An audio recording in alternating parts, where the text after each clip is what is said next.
Josué chapitre 3, versets 1 à 6. Je vais lire. Le lendemain matin, Josué et tous les Israélites quittèrent le camp des Chittim et gagnèrent les rives du Jourdain. Ils s'installèrent là avant de traverser le fleuve. Au bout de 3 jours, les chefs du peuple parcoururent le camp et donnèrent au peuple les ordres suivants. Quand vous verrez les prêtres et les lévites emporter le coffre de l'alliance de l'Éternel, votre Dieu, vous quitterez le lieu où vous êtes installés et vous le suivrez. Vous maintiendrez entre vous et le coffre de l'alliance. Dans d'autres versions, c'est écrit l'arche de l'alliance. Je suis en train de lire avec la version Semeur. Donc dans votre version, c'est écrit arche de l'alliance. Et ici, c'est écrit coffre de l'alliance. Les prêtres lévites ont porté le coffre de l'alliance ou l'arche de l'alliance de l'Éternel, votre Dieu. Vous quitterez le lieu où vous êtes installés et vous le suivrez. Vous maintiendrez entre vous et l'arche de l'alliance une distance d'1 kilomètre. Dans votre version, il est écrit une distance de 2 coudées. Donc, 2 coudées, ça fait 1 kilomètre. Vous ne vous en approcherez pas plus. Ainsi, vous saurez quel chemin emprunter, car vous n'avez encore jamais fait ce trajet. Verset 5.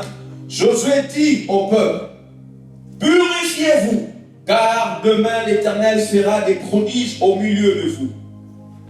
Aux prêtres, il dit, prenez l'arche de l'alliance et marchez en tête du peuple. Ils portèrent l'arche de l'alliance et marchèrent devant le peuple. Amen. Ici, dans ce passage, on nous parle de Josué qui, après la mort de Moïse, Josué a pris la direction, la conduite, et c'est lui qui devrait faire entrer le peuple dans la terre promise. Donc là, ils ont conquis plusieurs pays et ils sont arrivés dans une ville qu'on appelle Chittim. Et là, ils ont campé dans cette ville de Chittim. Et dans le passage que nous avons lu ici, après Chittim, ils devraient normalement traverser le fleuve Jourdain et arriver de l'autre côté. Parce que Canaan était de l'autre côté du fleuve Jourdain. Et le fleuve Jourdain ici constitue un grand défi pour les enfants d'Israël. Un défi difficile, voire même impossible à relever. J'avais dit l'autre fois que dans la vie, il y a 2 sortes de défis. Il y a des petits défis et il y a des grands défis. Des petits défis, c'est des petits problèmes qui arrivent dans la vie et on s'est dit, bon, c'est un petit problème, je vais résoudre ça dans quelques jours. Je vais résoudre ça rapidement et ça va passer. Et j'avais aussi dit que plusieurs fois, les petits défis se transforment en grands défis. C'est un simple problème, je vais résoudre ça. Ça passe 1 semaine, ça passe 1 mois, 6 mois, 1 année, 3 ans, 5 ans, finalement, on n'arrive pas à résoudre de petits problèmes et ça devient compliqué pour nous. Donc, il y a des petits défis et il y a des gros défis. Mais ici, le fleuve Jourdain constitue un grand défi. Parce que dans la vie, personne n'a traversé l'eau sans pour autant prendre la barque, le bateau ou un moyen approprié pour traverser l'eau. L'homme ne marche jamais sur les eaux pour les traverser. Donc ici, le fleuve Jourdain va constituer un grand défi parce que la bénédiction ou la promesse de la terre promise est de l'autre côté du Jourdain et Israël devrait normalement traverser ce fleuve. Nous avons lu le chapitre 3, mais si vous retournez en arrière, au chapitre 2, quand ils sont arrivés dans la ville de Chittim, la Bible dit que Josué a envoyé 2 espions. aller explorer la ville de Jéricho. Parce que, après ici, c'était la ville de Jéricho. Donc, il envoie des espions aller espionner la ville de Jéricho. Et ces gens-là sont partis, ils ont fait ce qu'ils devraient faire et ils sont retournés. Et là, dans le verset 24 du chapitre 2, la Bible dit, ces hommes, quand ils sont retournés, ils ont commencé à donner le rapport à Josué. Ils ont dit, certainement, l'Éternel nous livre tout le pays. Lui dirent-ils, car déjà toute la population de la région est prise en panique à cause de nous. Donc ces gens sont venus dire à Josué que toute la population, toute la ville est paniquée parce qu'ils savent que nous arrivons. Ils ont appris tout ce que Dieu a fait avec nous depuis la sortie d'Égypte. Et quand nous arrivons, et comme nous sommes en train d'arriver, toute la population est déjà prise de panique. Ils ont peur. Donc, certainement, l'Éternel nous livre tout le pays et nous tourner à ce pays. Donc, tout Israël était rempli de joie. Parce que pour eux, la seule chose qu'ils attendaient, c'est entrer dans la terre promise. Ça faisait plus de 430 ans que Dieu avait donné la promesse à leur père Abraham. Ta descendance ira en captivité dans un pays. Et après 400 ans, moi Dieu, je la ferai sortir et je la mènerai dans un pays, un vaste pays où le lait et le miel.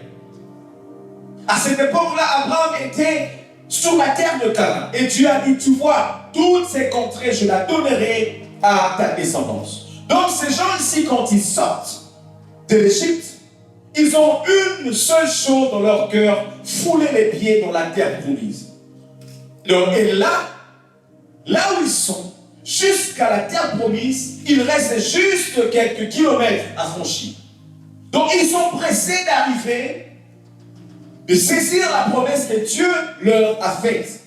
Et c'est là maintenant les deux espions viennent dire à Josué, certainement Dieu nous a déjà donné ce pays. Donc tout le peuple est dans la joie, tout le peuple est rempli d'enthousiasme d'aller finalement dans cette terre promise.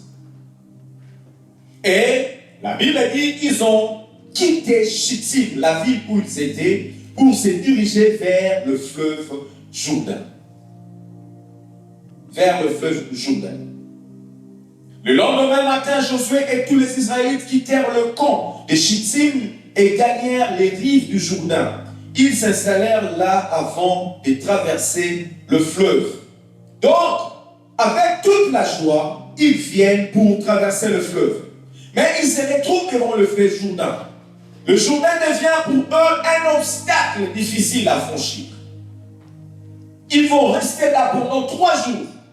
Donc ils sont restés devant le fleuve Jourdain pendant 3 jours. Parce qu'ils ne savaient pas comment traverser. Ils ne savaient pas comment traverser. Frères, on se retrouve tous devant un Jourdain dans l'attente de traverser. Ça peut être un obstacle, ça peut être un problème, ça peut être une difficulté quelconque. Mais tous, nous nous retrouvons devant un fleuve Jourdain que nous devons traverser. Et une chose que j'aimerais que tu puisses connaître, c'est que le voyage de Chittim jusqu'au bord du fleuve Jourdain était très facile. Parce qu'il y avait un terrain plat, pratiquement plat. Le sol était praticable. Donc, quitter Chittim pour arriver au fleuve Jourdain, c'était facile pour eux. Ils ont marché calmement, avec la joie, d'entrer dans ce que Dieu leur avait promis. Mais, ces gens-là, qui n'avaient jamais vu le fleuve Jourdain, parce qu'il faut connaître une chose, avant d'arriver au fleuve Jourdain, ces gens-là n'avaient jamais vu le fleuve Jourdain. La majorité de ces gens sont nés en Égypte, et plusieurs sont morts en Égypte. Beaucoup étaient nés dans le désert. Ils n'ont jamais vu le fleuve Jourdain. C'était pour eux la première fois de le voir. Parce que leur père qui connaissait le fleuve Jourdain, ils étaient déjà morts. Donc ça faisait plus de 430 ans. Donc ces gens, quand ils entendaient dans leur bouche, dans leurs oreilles, que nous allons traverser le fleuve Jourdain, ils ne l'avaient jamais vu. Ils ont entendu parler du Jourdain, mais ils n'avaient jamais vu le fleuve Jourdain. Parce que d'autres sont nés en Égypte et d'autres sont nés dans le désert. Donc ils venaient dans la joie, on va traverser le fleuve Jourdain, on va traverser le fleuve Jourdain. Mais une chose qu'il faut savoir, quand ils arrivent devant le fleuve Jourdain, c'était une autre surprise. Parce qu'il faut savoir, à l'époque où ils voulaient traverser le fleuve Jourdain, c'était la période de la récolte des orges. Et en cette période-là de l'année, le fleuve Jourdain déborde souvent. Donc le fleuve a débordé. Il y avait un courant rapide, très rapide. Je vous donne un exemple. Vous arrivez devant le fleuve Léman, pardon, le lac Léman.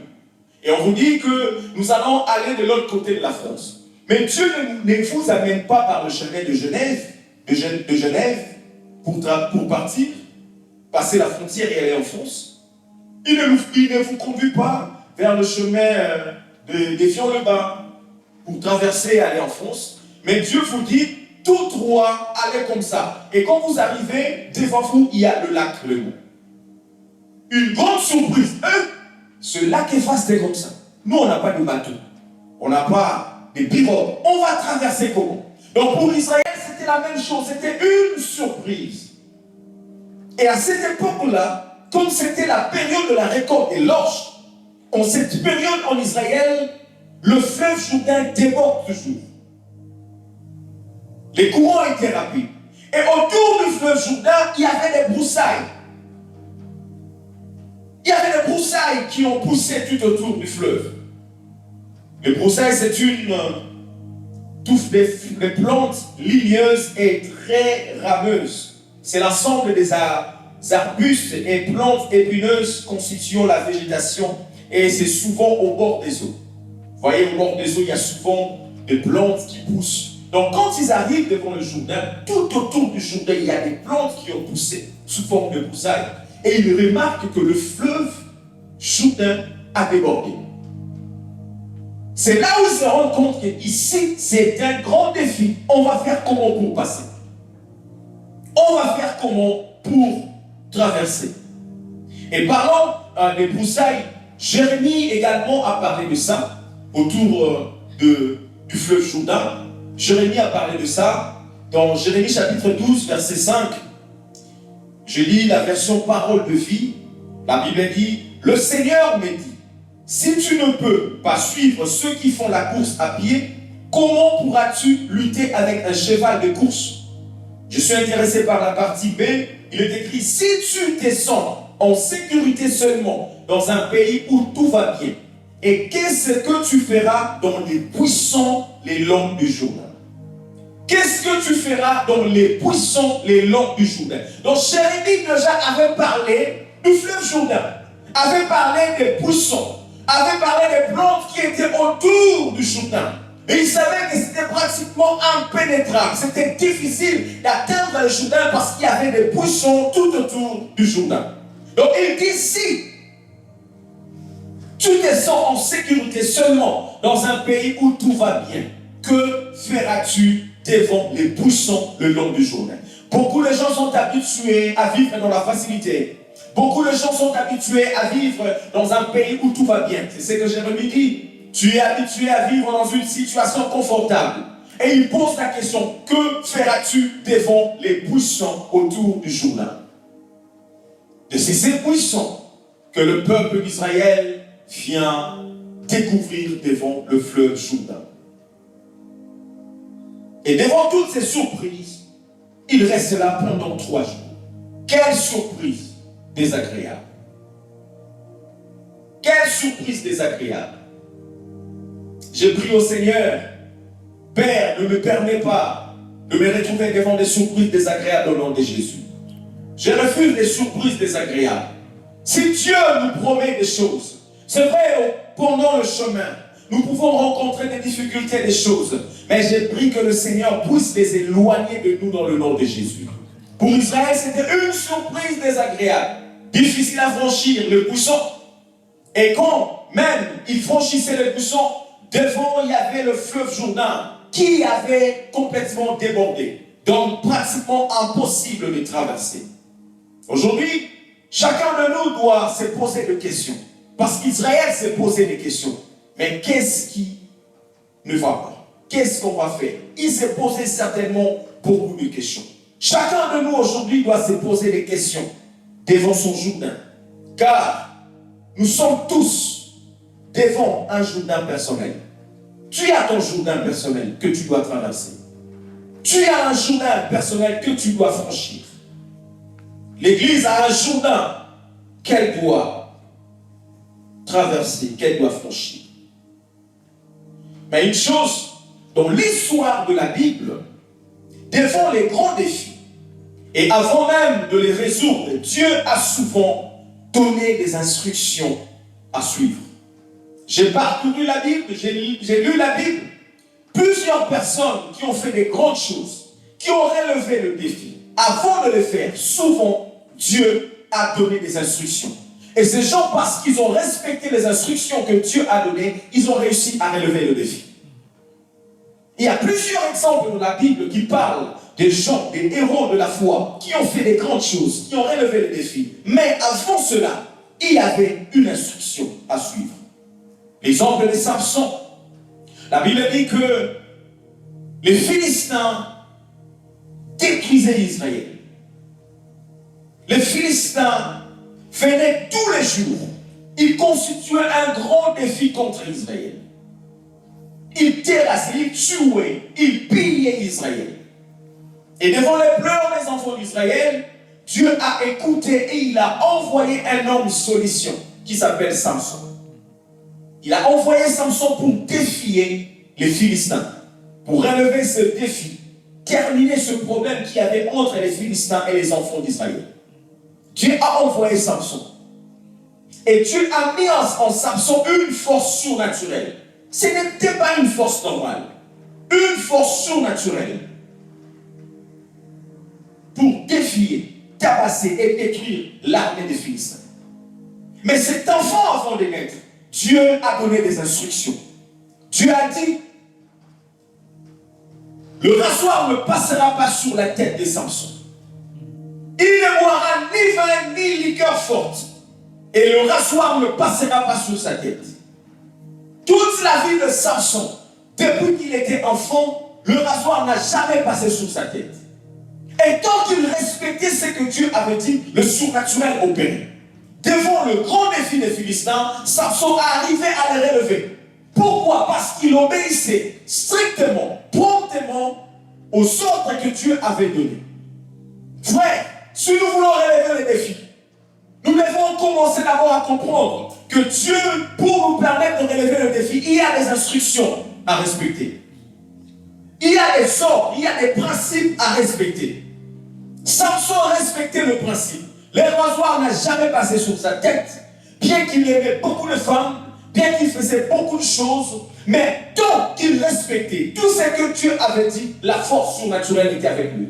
Et il pouvait facilement relever le défi. Frère, nous avons tous des défis, mais une chose que j'aimerais apprendre ce soir, c'est que pour relever nos défis, il y a des instructions à respecter. Il y a des principes divins à respecter. Il y a l'ordre que Dieu donne, mais il faut obéir à cet ordre-là pour voir la main de Dieu et le surnaturel opérer dans ta vie. Il faut respecter ces choses. Une deuxième personne dans la Bible, il y en a plusieurs, mais je prends quelques exemples. C'était Moïse. La Bible dit Moïse. Dieu a suscité Moïse pour délivrer le peuple d'Israël. Et ce jour-là, Moïse était dans le pays des Madian. Il voulait retourner en Égypte pour sauver le peuple et les délivrer. Le même jour, Dieu a apparu à Moïse. Il a donné à Moïse des promesses. Il a donné à Moïse le pouvoir, la puissance et la force. Il a dit à Moïse, va délivrer le peuple. Moïse a pris sa famille et il partait en Égypte. Dans la joie parce qu'il avait beaucoup de promesses, parce qu'il a rencontré Dieu, parce que Dieu lui a parlé, Dieu lui a dit des choses. Mais la même nuit, il ne s'est pas passé le jour, le même jour, la nuit, Dieu vient pour tuer Moïse. Mais Dieu, ça fait quelques heures, j'étais avec toi, tu m'as rempli de puissance. Tu as dit la vierge que tu as peut se transformer en serpent. Va en Égypte faire des miracles. Va en Égypte faire des grandes choses. Tu m'as rempli de puissance et de gloire. Tu m'as donné des promesses. Mais la même nuit, Dieu vient pour tuer Moïse. Pourquoi? Moïse n'avait pas respecté l'ordre que Dieu avait donné. Dieu avait dit, le 8e jour, tout enfant mâle sera circoncis. Mais lui-même, Moïse n'a pas respecté. Son enfant n'était pas circoncis. Dieu se présente pour tuer Moïse. Bien qu'il lui a donné des promesses, bien qu'il lui a rempli de puissance, mais Dieu se présente pour le tuer. Pourquoi Moïse n'a pas respecté les instructions? Frère, si tu veux voir tes défis être défiés, si tu veux voir Dieu agir dans ta vie, enlever les problèmes qui te tourmentent, il faut commencer à respecter le principe que Dieu te donne. Respecte l'ordre que Dieu te donne. Et là, tu verras le surnaturel de Dieu s'opérer. Heureusement que Séphora, la femme de Moïse, était une femme instruite, avisée. Il a coupé le prépuce de son enfant, il a jeté aux pieds de Moïse et Dieu a lâché Moïse. Une troisième personne dans la Bible, je vais prendre 3 exemples, c'était Josué. Jéricho était un grand défi. Nous avons parlé de ça, je pense, il y a 2 semaines passées. Jéricho était un grand défi. Mais pour le relever, Dieu a aussi donné des instructions à Josué et aux enfants d'Israël. Vous contournerez la ville pendant 7 jours. Tous les jours, vous ferez le tour de la ville. Mais personne n'ouvrira sa bouche pour parler. Personne n'ouvrira sa bouche pour dire des fiscales mots à son prochain. Ils ont fait cela le 1er jour, le 2e, jusqu'au 7e jour. Et le 7e jour, ils ont contourné 7 fois la ville, sans pour autant parler. Et la 7e fois, quand Josué a donné l'ordre, ils ont poussé des cris et le mur de Jéricho est tombé. Donc vous voyez ici que dans la Bible, il y a plusieurs exemples comme ça qui montrent que les gens qui ont relevé le défi ont commencé par respecter les instructions que Dieu avait données. Frère, on peut venir ici, on dit, j'ai un grand défi, je vais relever les défis, défi, je vais te vaincre, problème tête, je vais te vaincre. Pourquoi nous prions, nous ne voyons pas les résultats? Pourquoi tous les jours nous faisons pratiquement les mêmes prières, année après année, jour après jour, mois après mois? Nous ne voyons pas les résultats parce que, les principes de Dieu, nous ne les respectons pas. Il faut savoir que Dieu est un Dieu de défis, mais il est aussi un Dieu des principes et des instructions. Notre Dieu, c'est un Dieu des défis, mais il est aussi un Dieu des principes et des instructions. Si tu ne respectes pas les principes de Dieu, tu ne feras pas sa main. Tu ne feras pas sa main. Depuis que nous avons commencé à parler sur les défis, beaucoup d'exemples que nous avons donnés, nous remarquons qu'avant de faire de grandes choses, Dieu commence par dire, fais ça, respecte ça, respecte ça. Et tous ces gens qui ont respecté ce que Dieu a vu, ils ont vu la main de Dieu. J'ai dit que tu verras la main de Dieu au nom de Jésus. Devant ton problème et ton défi, tu verras la main de Dieu. Mais seulement, il faut faire ce que Dieu te demande. Et dans ce passage que nous avons lu de Josué chapitre 3, pour relever le défi de traverser le fleuve Jourdain, Dieu vient pratiquement avec le même principe. Il donne un ordre à Josué. Est-ce que nous pouvons tous lire ce passage si nous avons nos Bibles? Le verset 2 du chapitre 3 du livre de Josué. Nous allons commencer à voir ce que Dieu a dit à Josué avant que le fleuve Jourdain puisse se séparer en deux. Il est écrit, verset 2, au bout de 3 jours, je lis ici avec la version Semeur, mais dans vos versions, il est écrit autre chose. Au bout de 3 jours, les officiers parcoururent les camps. Dans votre version, il est écrit, le responsable, le chef, le sacrificateur parcoururent le camp. Au bout de 3 jours, les officiers parcoururent le camp et donnèrent cet ordre au peuple. Écoute-moi, ils donnèrent l'ordre au peuple. Devant chaque défi, il y a un ordre à respecter. Il y a un ordre divin qu'il faut respecter. Ils donnèrent cet ordre au peuple. Lorsque vous ferez l'arche de l'alliance de l'Éternel, votre Dieu, portés par les sacrificateurs, les Lévites, vous partirez du lieu où vous êtes et vous vous mettrez en marche après elle. Alléluia.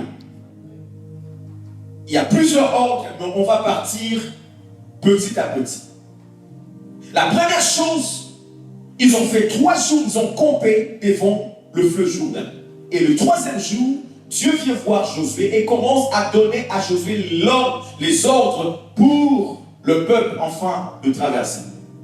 Donc la première chose, ces gens ont commencé à dire à tout le peuple, lorsque vous verrez les sacrificateurs porter l'âge, lorsque vous verrez ces gens porter l'âge, les sacrificateurs lévites porter l'âge de l'alliance sur leur épaule, vous partirez du lieu où vous êtes et vous vous mettrez en marche après elle. Donc vous serez derrière les sacrificateurs et derrière l'arche. Vous allez les suivre promptement, la même direction et faire tout ce qu'il vous dira. La première chose, le premier principe à respecter pour voir son défi être défié, la première chose c'est que l'arche est portée par les prêtres et les lévites. L'arche de l'alliance est portée par les prêtres ou par les sacrificateurs. Ici, ce n'est pas le peuple qui a transporté l'arche. Ici, ce n'est pas le peuple qui a pris l'arche pour les porter et passer le fleuve Jourdain. L'arche de l'Éternel est portée par les sacrificateurs et portée par les lévites. Ce n'est pas à l'église, ce n'est pas n'importe qui peut transporter l'arche. Non. Dans cette église, il y a des défis à relever. Mais voici le principe que je lui donne pour voir ce défi être relevé, pour voir ces problèmes terminés, pour voir le fleuve Jourdain s'ouvrir. La première chose, il faut le mettre dans ta tête que l'arche de l'alliance est portée par les sacrificateurs. Dommage aujourd'hui dans les églises, tout le monde a un mot à dire. Tout le monde veut qu'on dirige. Tu vois là-bas, on va faire ça, on va faire ça. Et il veut imposer, même au pasteur, de faire ce que lui il veut. Non, ça ne marche pas comme ça. Si nous ne respectons pas le principe, nous ne ferons pas la gloire de Dieu. Nous ne ferons pas Jourdain s'ouvrir en deux. Ces gens ont campé là-bas pendant 3 jours. Mais plusieurs personnes peuvent rester devant leur Jourdain des années et des années s'ils n'arrivent pas à respecter ce que Dieu dit. Quand vous verrez l'arche transportée par les sacrificateurs et les prêtres, vous les suivrez derrière. On dit bien tout le peuple sera derrière. Le peuple n'est pas devant. Le peuple n'est pas devant. Et les sacrificateurs derrière. Non, non. Les sacrificateurs derrière. Non. Frère, soyez derrière les hommes de Dieu. Soyez derrière ce que l'Église dit. Ne faites pas les contraires. Sinon, si vous faites les contraires, vous allez voir le retour et votre Jourdain ne se séparera pas. Le Jourdain ne se séparera pas.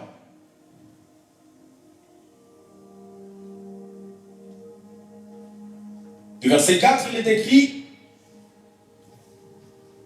mais il y aura entre vous et elle, c'est-à-dire entre vous et l'arche de l'alliance, une distance d'environ 2000 coudées. 2000 coudées, c'est 1 kilomètre. Et il dit: non, n'approchez pas. Elle vous montrera le chemin que vous devez suivre, car vous n'avez point encore passé par ce chemin. Vous n'avez pas encore passé par le chemin. La deuxième chose, ou le deuxième principe à respecter pour voir son Jourdain se séparer en deux, c'est le respect du sacré. Le respect du sacré. Donc il est écrit ici: quand l'arche sera devant vous, il faut entre l'arche et le peuple une distance d'1 kilomètre. Ah, Dieu c'est un Dieu des principes. Donc l'arche est là, il faut une distance d'1 kilomètre. Donc vous ne ferez même pas 1 mètre de plus. Une distance d'1 kilomètre entre vous et l'arche. Frère, si nous voulons voir des choses se passer dans cette église, comme Dieu le veut, voir les Jourdains s'ouvrir, défier les gros défis, relever les gros défis et le vaincre, il faut commencer par respecter le sacré. distance d'1 kilomètre avec l'arche de l'Alliance. L'arche, c'est le sacré.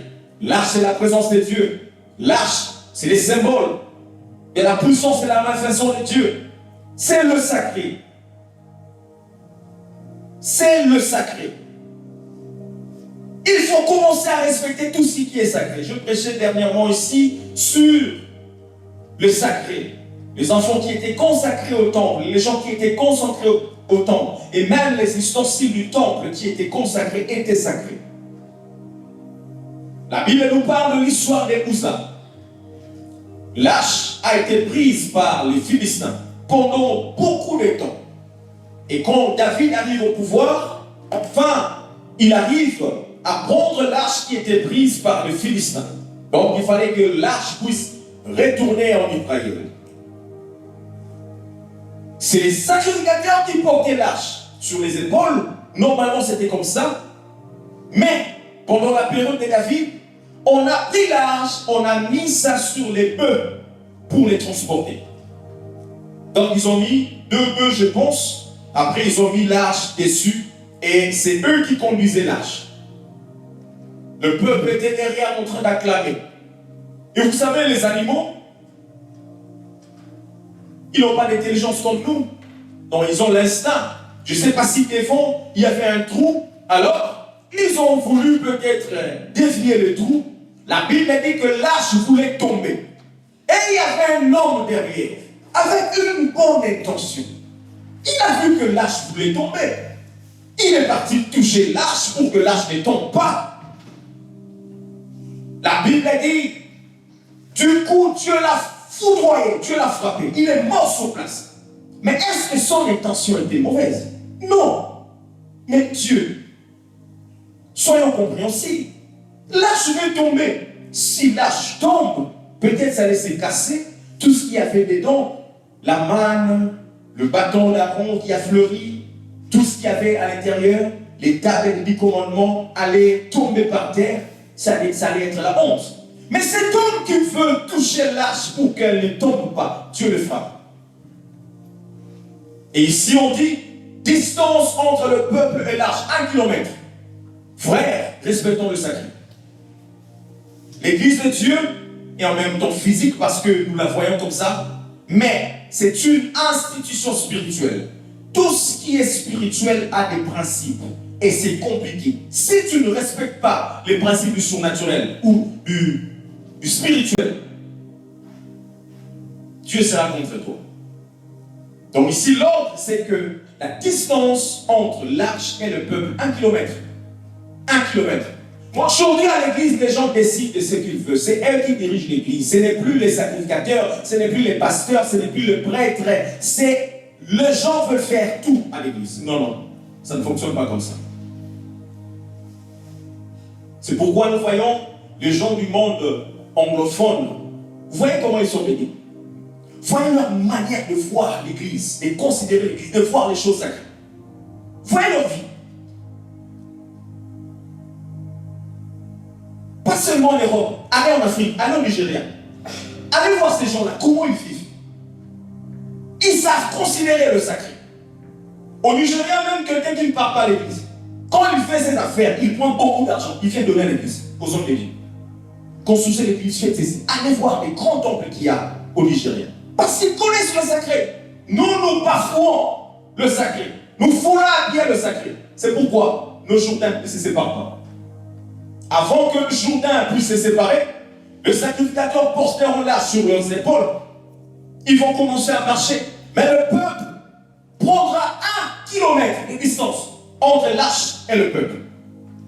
Aujourd'hui, tout le monde est mélangé, on ne sait pas. Tout le monde veut toucher l'arche, veut toucher le sacré, veut faire ceci. Frère, Dieu t'a mandaté à ça. C'est pourquoi les gens sont frappés par Dieu. On n'arrive pas à comprendre, mais pourquoi j'ai ça? Pourquoi j'ai ce problème? Des fois, ce n'est pas les démons. C'est le manque du respect du sacré. Si nous voulons voir le Jourdain s'ouvrir, il faut commencer par respecter ce que Dieu a dit. Et là, Dieu précise dans l'ordre qu'il a donné, 1 kilomètre de distance, et Dieu dit, elle vous montrera le chemin. C'est-à-dire l'arche qui est devant vous montrera le chemin parce que vous n'êtes jamais passé par ce chemin. Donc Dieu parle des enfants d'Israël, comme j'avais dit, parce qu'ils sont nés en Égypte. D'autres sont nés dans le désert. Ils ne connaissent pas Jourdain. C'était pour eux la première fois. Et Dieu dit, il faut que l'arche soit devant. Elle vous montrera le chemin parce que vous ne connaissez pas le chemin. Vous n'avez jamais pris ce chemin. Frère, il y a des choses que tu n'as jamais fait. Laisse-toi conduire par l'arche, par le Saint-Esprit, par la présence de Dieu. Et respecte ce qu'on te dit par les sacrificateurs. Si seulement tu obéis, tu verras ton Jourdain souffrir. Je vis l'autre fois dans le groupe, je pense que c'est Janice qui avait écrit, ah, il y a une sœur qui a reçu le travail. Le dimanche passé, il y avait une sœur camerounaise qui était là. Et pendant qu'on parlait de la prédication de frère Saint-Chis, c'était aussitôt. Voilà. Donc, et puis, quand j'ai pris la parole, j'ai commencé à parler et je disais, Église, levez-vous. C'est-à-dire, j'exhortais l'Église à s'élever. Mais la sœur avait compris, comme si j'avais dit, levez-vous. Elle s'est levée. Après, elle a dit, ah non, elle voulait s'asseoir. Quand elle s'est levée, frère, le monde prophétique, hein, c'est bizarre. Le monde prophétique fonctionne par des gestes, par des mouvements. Est-ce que vous ne voyez pas, des fois, le prophète te dit, tape le main 3 fois, 1, 2, 3. Il a le message. Le monde prophétique, c'est bizarre, c'est compliqué. La Bible nous dit, je vais vous démontrer ça dans la Bible, dans le livre des Actes des Apôtres. Il y avait un prophète qui est venu, il a trouvé une ceinture par terre, liée comme ça. Le prophète a pris la ceinture. Il a dit, à qui cette ceinture? Or, la ceinture, c'était la ceinture de Paul. Donc, Paul avait enlevé sa ceinture, je ne sais pas s'il a déposé sur la chaise ou quoi. Lui, quand il entre, il prend la ceinture. Il a dit, à qui cette ceinture? Paul a dit, c'est à moi. Il a dit, de la même manière, je vois ces ceintures, ta fille sera liée. Je vois, on va te lier, on va t'arrêter. Il a commencé à prophétiser par un geste, par une chose qu'il a vue. C'est pourquoi quand tu viens à l'église, frère, quand on dit acclame, acclame. Quand on dit crie amen, amen. Quand on dit lève-toi, lève-toi. Parce que le monde spirituel, c'est bizarre. Dieu peut ouvrir ta vie seulement parce que tu as acclamé. Tu as prié, tu as gêné, rien ne s'est passé. Une fois seulement, tu cries amen très fort. Tu vois quelque chose arriver. C'est comme ça le monde spirituel. C'est pourquoi ici, je vais te dire, pour que ton journée s'ouvre, il faut commencer à respecter l'ordre et les principes. Tous ces gens qui ont relevé le défi, ils ont commencé à respecter l'instruction divine. Ne viens pas à l'église comme un spectateur. Quelqu'un dit, regarde. Si tu sens l'esprit te dire, pousse-toi par terre, pousse-toi.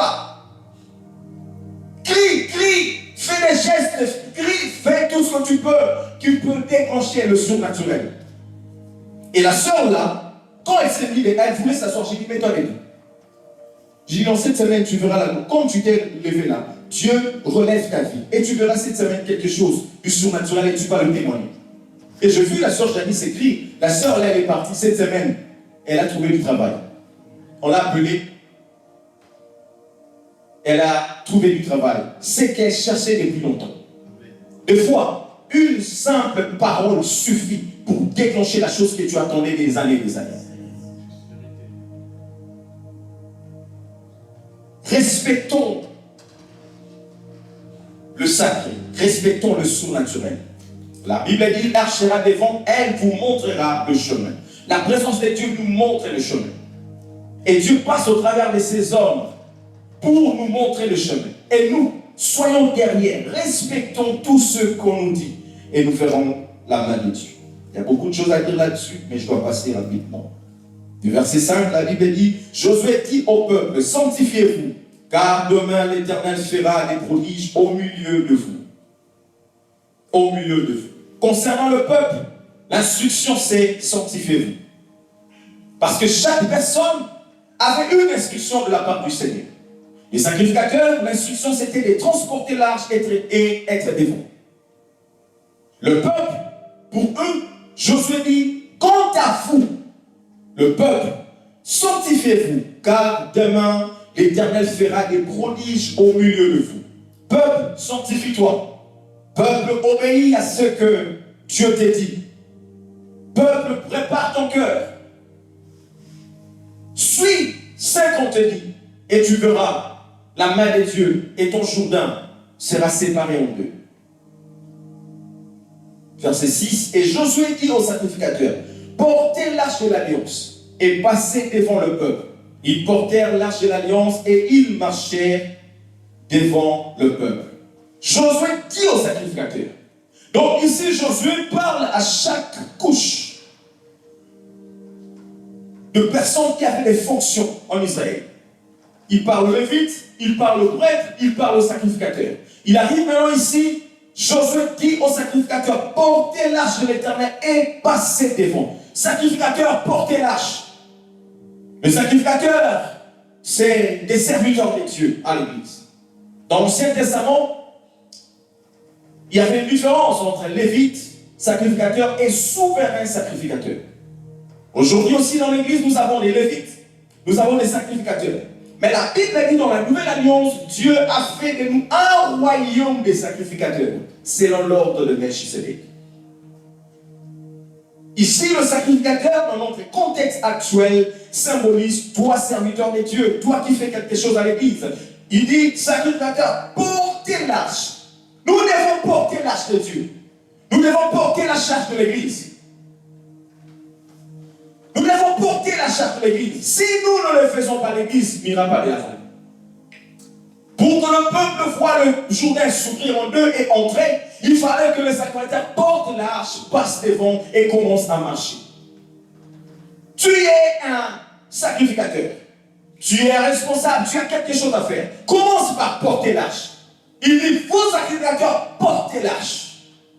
Toi qui es en ces lieux, tu es dans un département, tu travailles pour Dieu, porte l'arche, porte la charge, porte le fardeau de l'œuvre de Dieu.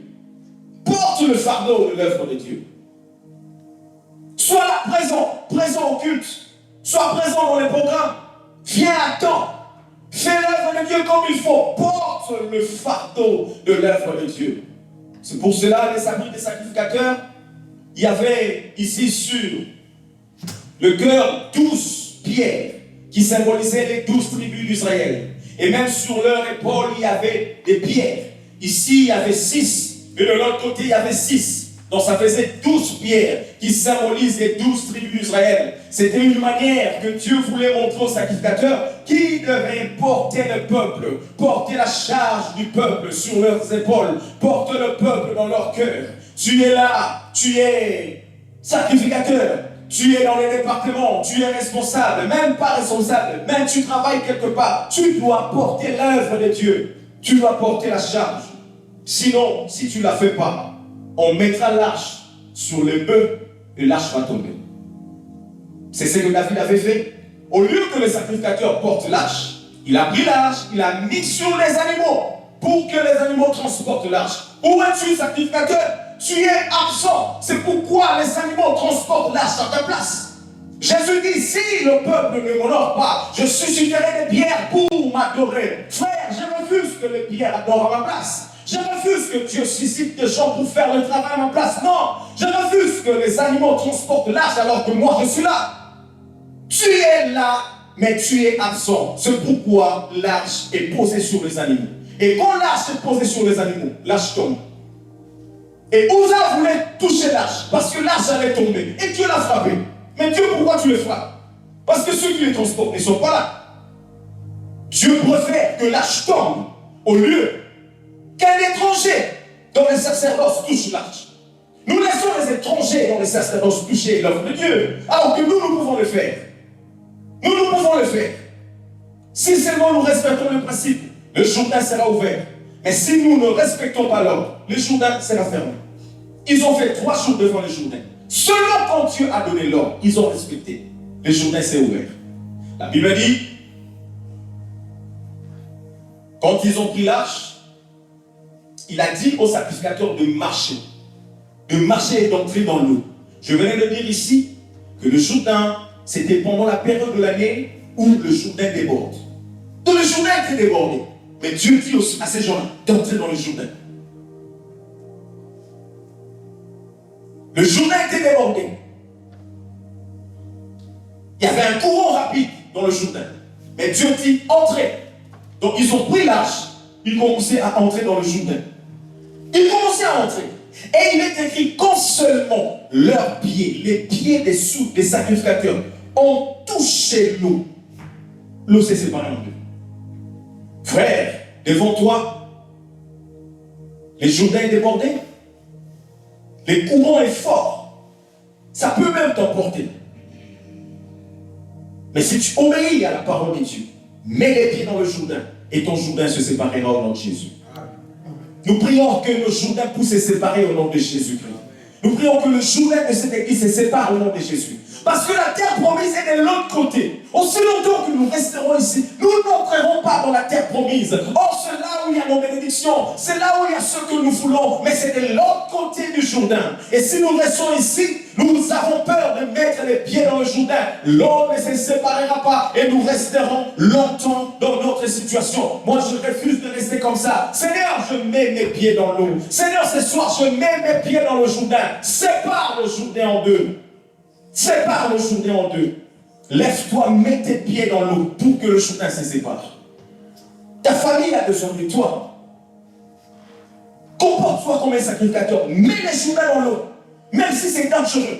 Même si le courant est fort. Ça peut même te transporter. Avec la foi, mets les pieds dans l'eau. L'eau va se séparer en deux. Que le Seigneur nous bénisse. Nous allons nous lever. Tu peux acclamer le Seigneur là où tu es. Nous continuerons peut-être plus tard parce qu'il y a beaucoup de choses à dire là-dessus. Mais seulement retiens que aujourd'hui, nous parlons de défis, c'est vrai. Mais tous les gens qui ont relevé le défi dans la Bible, avant de le faire, ils ont eu l'instruction de la part du Seigneur. Ils ont respecté l'instruction et les principes et ils ont vu la main de Dieu. Ce soir, Dieu nous donne des principes et des instructions, l'ordre à respecter. Chaque personne respecte l'ordre de Dieu et tu verras ton Jourdain s'ouvrir. Tu verras le Jourdain de ta famille s'ouvrir. Tu verras le Jourdain de cette église s'ouvrir en deux et tu vas traverser.